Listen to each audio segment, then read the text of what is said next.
آتا ہے دونوں طرف کے لوگوں کے اوپر.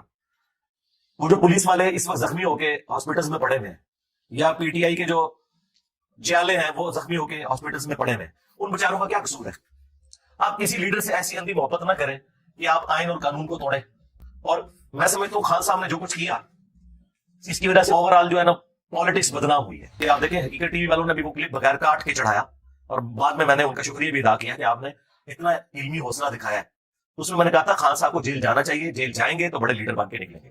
مثالیں تو آپ نیلسن منڈیلا کی دیتے ہیں جس نے 27 سال آلموسٹ جیل کاٹی ہے. آپ 27 گھنٹے کے لیے بھی تیار نہ ہو تو اس سے تو آپ کے ماننے والے جو ہے نا وہ آپ کی جو دھمکیاں تھی نا اسے اس اعتبار سے لینا شروع کر دیا انہوں نے کہ بس یہ آپ کی گدڑ بکیاں تھی. جب آپ پہ مشکل وقت آیا آپ تیار تو کوئی نہیں ہوئے. بلکہ وہ کل بڑی اچھی ایک پریس کانفرنس کی ہے اعتزاز احسن صاحب نے, پیپلز پارٹی کے, جو انہوں نے یہ کہا کہ اس کے خلاف کورٹ میں جانا چاہیے. تو کورٹ میں جائے نا یار, اور وہ پولیس والے جنہوں نے یہ حرکت کی ہے ان کو سزا مل جائے گی ڈیو. اس میں کون سا ایسا مسئلہ ہے؟ اپنے لیے بھی تو آپ کورٹ میں ہی جا رہے ہیں نا, تو ان کے لیے بھی کورٹ میں جائیں. تو ہم تو مذمت کرتے ہیں, بالکل اس طریقے سے نہیں ہونا چاہیے کہ کسی کے گھر آپ بغیر وارنٹ کے داخل ہوں. لیکن اس کا اینڈ رزلٹ کیا ہے کہ ہم سوشل میڈیا کے اوپر پولیس کو, فوج کو, عدلیہ کو یا پولیٹیشنز کو گالیاں نکالنا شروع کر دیں. یہ بدلہ لینا ہے؟ یہ تو بدلہ لینا نہیں ہے. ہم اس وقت بھی اسٹیبلشمنٹ کے پالیٹکس میں کردار کے خلاف تھے جب پی ٹی آئی اسٹیبلشمنٹ کی گود میں بیٹھی ہوئی تھی, اور میرے ساتھ آ کے پرسنلی بھی لوگ پی ٹی آئی کے لڑتے تھے, علی بھائی آپ کو نہیں پتا یہ اس طرح فوج کی غلطیوں پہ بھی پردہ ڈالنا چاہیے, اور اپنا جب وضو ٹوٹا ہے تو آپ دیکھ لیں کیا کر رہے ہیں. آپ میرے ساتھ وہ نگاہیں نہیں ملا سکتے. آپ مجھے انہیں سمجھانا پڑتا ہے کہ یار آتمودار رکھو, تم بہت آگے چلے گئے. پی ٹی آئی والے یہ اکثر اعتراض کرتے ہیں کہ جی وہ اعظم سواتی صاحب کے ساتھ, شہباز گل کے ساتھ یہ کچھ کیا, بالکل غلط کیا. لیکن ذرا اپنی اداؤں پہ بھی غور کریں. مجھے بتائیں, آپ کسی کو ٹویٹ کے اندر باسٹرڈ لکھیں, آؤٹ آف ویڈ لاک کسی کو حرامزادہ کہیں, یہ گالی نکالیں, تو آپ یہ ایکسپیکٹ کریں گے کہ وہ آگے سے آپ کو پھولوں کا تحفہ بھیجے گا؟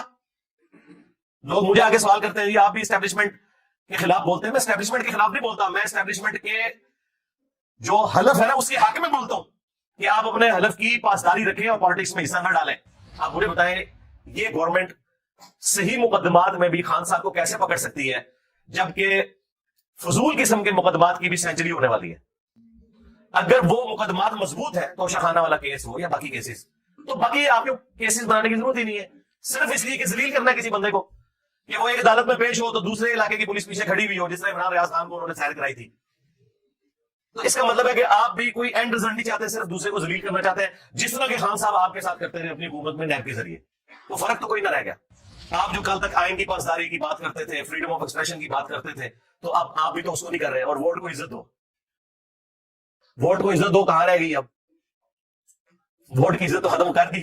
جنہوں نے نعرہ لگایا تھا انہوں نے خود ہی ختم کر دی. بڑے عرصے بعد پاکستانی قوم کو ایک ایسا لیڈر ملا جس سے وہ دلی عقیدت رکھتے ہیں. تو میں نہیں چاہتا تھا کہ وہ بزدلی دکھائے, اور وہ یہ تھا کہ ملک چھوڑ کے نہ جائے. تو آپ کو پتا ہے جب وہ تحریک عدم اعتماد, تو میں نے ایک ویڈیو اپلوڈ کی تھی, کپتان ہمیں چھوڑ کے نہ جانا. اس میں نے یہ نہیں کہا تھا کہ یہ بھی بھاگ جائیں گے نواز شریف صاحب کی طرح, نہیں, یہ میں نے نہیں کہا. مجھے خطرہ تھا کہ ایسا ہو جائے گا, کیونکہ وہ انگلینڈ میں تو ان کے بیٹے تو ادھر ہی ہیں.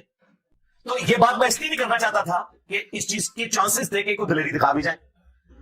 تو لہٰذا اس میں بھی میں کوئی غلط ثابت نہیں ہوا. میں نے اتنا ہی سٹانس لیا جتنا لینا چاہیے تھا. میں نے کہا تھا ہاں صاحب آپ نے دلیری دکھانی ہے, ملک نہیں چھوڑ کے جانا, ٹھیک ہے, ادروائز پھر لوگ آپ کے بارے میں وہی بات کریں گے اور وہ اس کے اوپر قائم رہے. لیکن یہ اب جو کچھ یہ عدالت میں پیش ہونے کے اعتبار سے اور جس طریقے سے یہ اثار بنائے ہوئے ہیں گرفتاری سے بچنے کے لیے, یہ پھر بزدلی والا ایک ایلیمنٹ ہے. یہ بھی ان کو نہیں کرنا چاہیے. جہاں انشاءاللہ ریلیف مل جائے گا, کوئی مسئلہ نہیں ایسا, لیکن اس سے آپ کی عزت میں اضافہ ہوگا.